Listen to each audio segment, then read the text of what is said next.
Hello everyone and welcome to the channel. My name is Frankista and today we will be taking a close look into the mind of Jotaro. God, it's annoying to keep saying his name.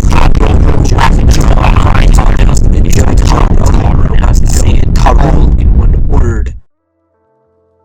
Hello everyone, welcome back to the channel. Or if you're new, hello, my name is Frankista and I'm here today to go over previous video, which is about Jotaro being an amazing character, which I still stand by. There's just a lot of things that people left in comments asking about certain elements of the video, asking for music that was played during the video, or just criticizing me, or some points were made that I missed. And I just wanted to cover some of those before moving on to other and newer topics, because guess what? I am back, even though the update video I made said I would be back. I didn't do anything with that, but I'm back for real now. Okay, guys. Hopefully I can make a lot more videos, and I really like engaging with you guys, so please leave comments and suggestions. And I was thinking about maybe starting a podcast. I have a ton of ideas for topics that I've been working on in my head, and I'm able to release them. But anyways, right now we are talking about the Jotaro is an amazing character video, and let's jump right into it.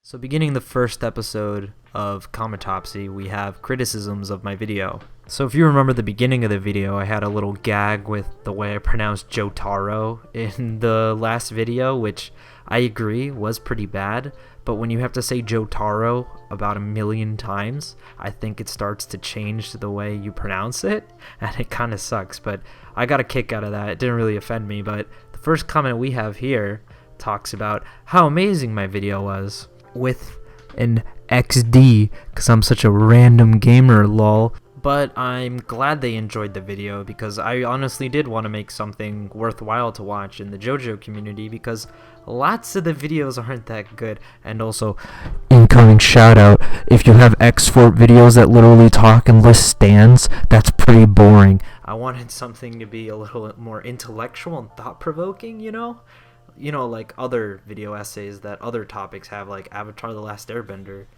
But anyways, thank you for always calling me out on the fact that I can't pronounce Japanese words or Jotaro. But yeah, that's the end of that comment. Let's move on to the next one.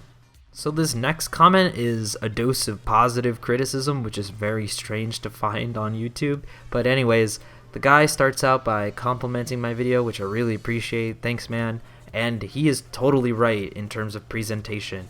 Like, my god, I was such a bad, uncharismatic speaker. Like, it was really bad. But then again, I hope you understand the circumstances I was in. I was a junior in high school, which is not necessarily the high point of my life. I'm a lot more confident now. And also, I had to record every single piece of audio around 3 a.m. to not wake up my family, because my family is very loud, and I also lived in the basement at the time, and that was where the washing machine was, so that was always blasting. So I had to record at nighttime and be very quiet. But now I have a nicer room with more privacy, which is great, and I am much more confident in myself, so I'm a better narrator. So anyways, thank you, man, and I hope to catch you around on the channel some more. This next comment is about my music transitions during the Jotaro video and how jarring they were, which I wholeheartedly agree with. I didn't really know what the right amount of time was to put for the music, so I kind of fiddled with it randomly on each transition, and that really shows. Some of them were longer than others, some of them were shorter, some of the music was louder than others, and some of it was really quiet. So I totally agree.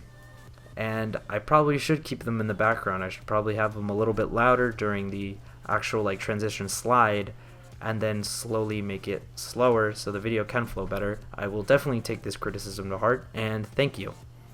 Crusaders, that is clearly the wrong way to pronounce things, and this guy is completely correct. I had no idea what I was talking about. I thought it was the plural form, but at the moment, I thought that sounded correct, even though it was a bitch and a half to record. I had to probably redo that line 10 times, I think, because it just wasn't coming out right. And even in the video, it sounds terrible. So this guy is totally correct. It's not dialect or language. It's just my stupidity and lack of remembering grammar, because I suck with grammar.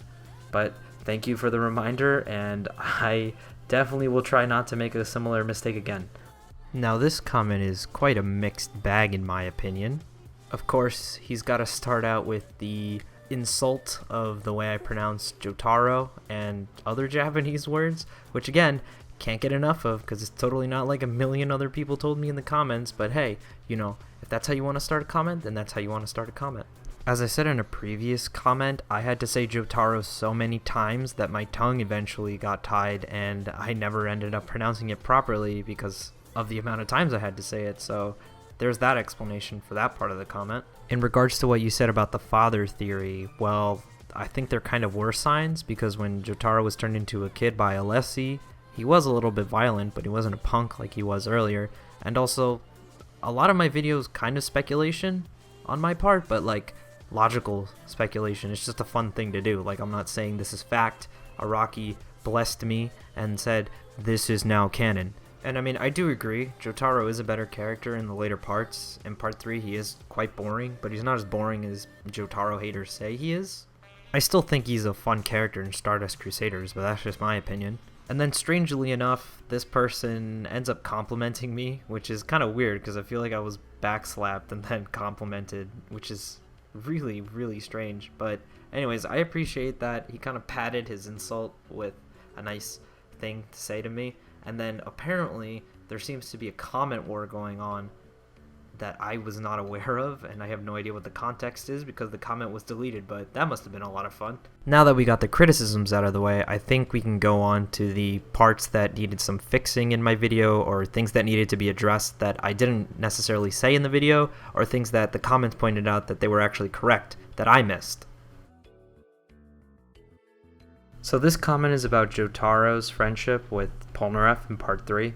It was clearly established, as Loopy T11 states in the comment under this, that Jotaro was busy with fighting and locating other enemy stand users, and also just discovering more about stands at the time that Polnareff was kind of MIA in Italy. Like, he was doing covert operations there, and I know the news came out that Polnareff was missing. However, I don't think Jotaro was able to act because he was working under the Speedwagon Foundation, which again has its own rules, I assume. But even then, that's all I have to say about this comment.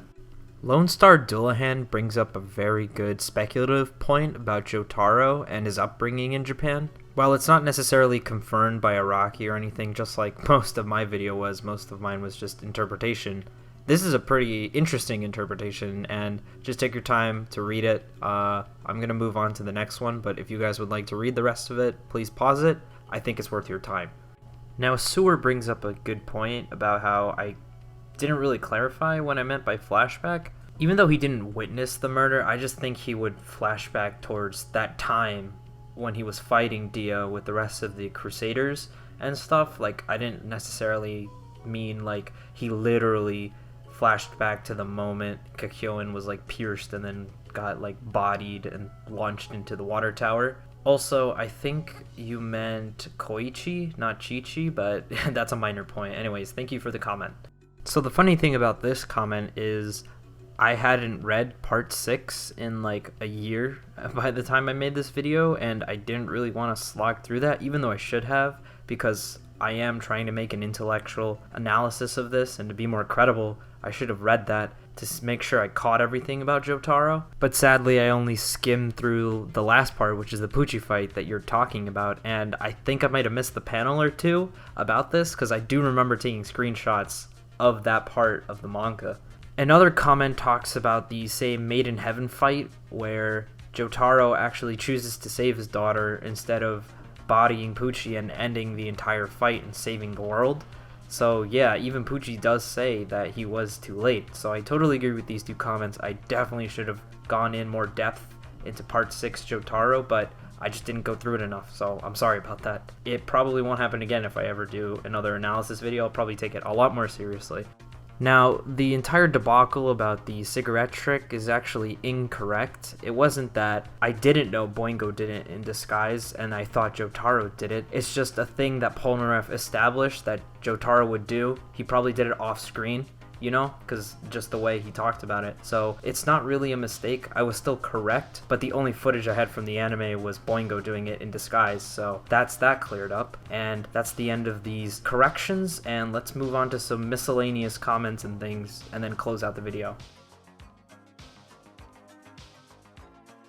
A very common thing asked for in the comment section was my music choices in the Jotaro video. I'll have a list of all the songs that I used in the previous video about Jotaro, like the animes that they come from, what part, and also like specific song names for some of them. I'll even have a download link to the acoustic version of Chase by Bata, because a lot of people keep asking for that, and little do they know, that version gets deleted off of YouTube like all the time, so it's super rare to find. Just stop in the description if you're interested in any of this, and yeah. I hope this person doesn't mind me highlighting their comment, but reading things like this really cheers me up, because even though I'm just an amateur YouTube channel, it's kind of amazing to know that I inspired someone to want to do something, and also waiting for my videos even though this probably was commented a year ago. Honestly, just do what you want. Whatever you're passionate about, just make it. Because honestly, I don't think I have the best setup. Like, my blue snowball gets a lot of feedback. I always hear static in it. I hate having to edit my breaths because I'm a really breathy person. But even if your equipment isn't the best, you always have to start somewhere, and eventually you can start improving and making better content, getting better equipment. So just do it if you're passionate, and people will be attracted to that. But yeah, do what you want. You can make the vlog or the blog or the video, whatever. I will support you if I can. You should link me to it. I love new JoJo content, and just follow your dream, man. Just do what you want.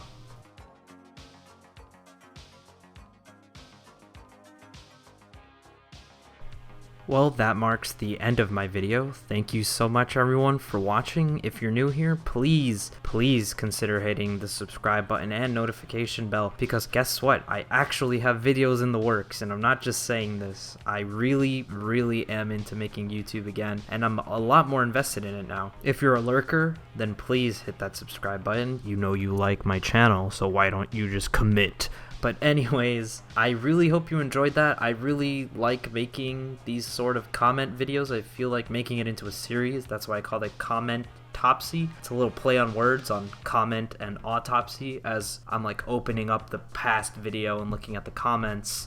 But yeah, if you have any idea suggestions that you'd like to see, any positive comments, any hate mail, anything, just leave it in the comments. I do read every single one. I just don't necessarily respond to it because I'm a very forgetful person, so I'm sorry about that. But anyways, until next time, and enjoy your day or night.